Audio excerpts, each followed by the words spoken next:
Hello everyone, আসসালামু আলাইকুম। আশা করি সবাই ভালো আছেন। আজকে চলে এসেছি আরেকটি নতুন ব্লগ নিয়ে।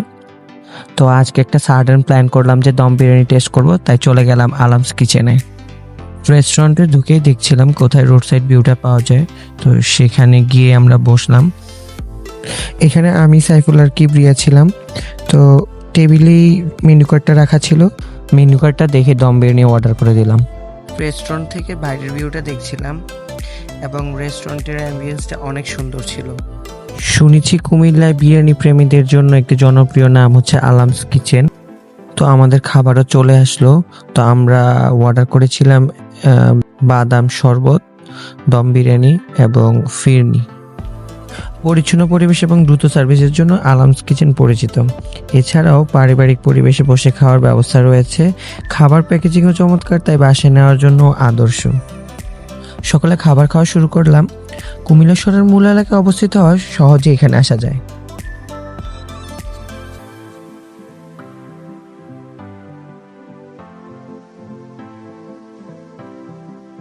চাল এবং মাংস একসঙ্গে ধীরে ধীরে দমে রান্না হয় বলে মাংস এবং চালের মধ্যে একটা অসাধারণ সমন্বয় ঘটে। কিন্তু এখানে আমার কাছে টেস্টটা অনেকটা অ্যাভারেজ লেগেছে। কাচ্চির টেস্ট আর দম বিরিয়ানির টেস্ট অনেকটাই সেম লেগেছে আমার কাছে।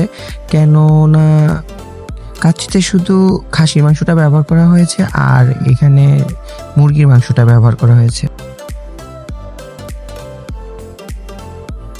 তো আমি বলবো, যারা ট্রেডিশনাল স্বাদের পাশাপাশি হালকা মশলা এবং সুগন্ধি বিরিয়ানি পছন্দ করেন, অথবা যারা পারিবারিকভাবে খেতে যেতে চান, বন্ধু বান্ধবের সাথে আড্ডার ফাঁকে মজাদার কিছু খুঁজছেন, তাদের জন্য আলামস কিচেন বেস্ট একটা অপশন হতে পারে।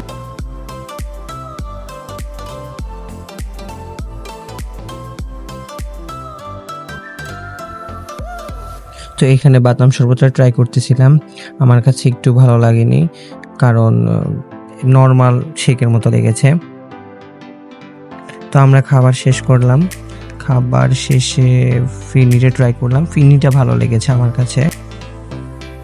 তো একটা মিরর শট নিলাম কিবরিয়া এবং সাইফুলের। খাবারের মান অনুযায়ী দাম মোটামুটি যথেষ্ট সন্তোষজনক ছিল। তো খাওয়া শেষ করে আমরা এবার বাড়ির উদ্দেশ্যে রওনা হলাম।